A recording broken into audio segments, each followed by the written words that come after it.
একটা রাজ্যে একটা রাজা এবং তিনটে রানী ছিল। রাজামশাই, আপনার ঘর আলো করে আপনার পরিবার আসতে চলেছে। কি যে হবে, আমার পুত্র সন্তান হবে না কন্যা সন্তান হবে আমি বুঝতে পারছি না। দেখি কি খবর। যাই হোক, আপদগুলোকে বিদায় করা গেল। কি হলো দিদি, তুমি এত জোরে জোরে হেঁটে হেঁটে কোথা থেকে আসছো? আমাদের পথের কাঁটাগুলোকে উপড়ে দিয়ে আসলাম। আমাকে এবার যুবরানী হওয়া থেকে কেউ আটকাতে পারবে না। তুমি মিথ্যে কথা বলছো। আমার ছোট রানীর জীবনে কুকুর বিড়াল জন্ম দিতে পারে না। কই আমার ছোট রানী কোথায়? তুমি ডেকে নিয়ে আসো। আর আমার সন্তানগুলো কই? তুমি সব জানো, তুমি বলো।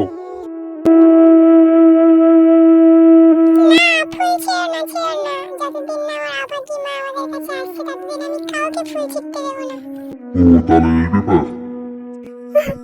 মহারাজ আমাকে এভাবে ভুল বুঝলো। রানীমা আপনারা মহারাজার একমাত্র কন্যা সন্তান এবং 7 পুত্র ওই চাপা গাছের ফুলের ভিতরে লুকিয়ে আছে। কি? ভগবান তাহলে এতদিন আমার কথাটা শুনলো? হ্যাঁ রানীমা, তাড়াতাড়ি চলুন। মন্ত্রী, তুমি এত বড় স্বার্থপর বেরোলে? তুমি বেরিয়ে যাও, আমার রাজবাড়ি থেকে বেরিয়ে যাও। বেরোবো তো বটেই, কিন্তু আমিও যাব মন্ত্রীর সাথে। আমি বলেছিলাম সিংহাসনটা ছেড়ে দাও। দিদি, তুমি চলে যাচ্ছ? কোথায় কোথায় আমার বাছারা? কই রে আমার সোনারা? আয় আমার কোলে আয়।